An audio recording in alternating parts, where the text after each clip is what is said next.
ГСП онлайн. Городские новости сейчас.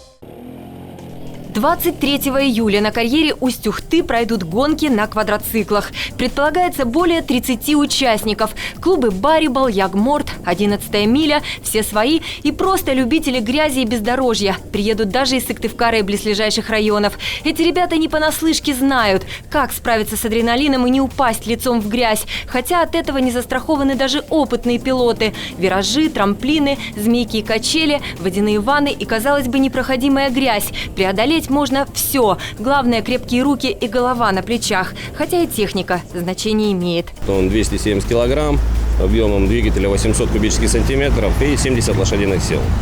Довольно-таки достаточно для того, чтобы преодолевать очень сложные участки и не бояться о том, что он тебя оставит в грязи, вытащит всегда.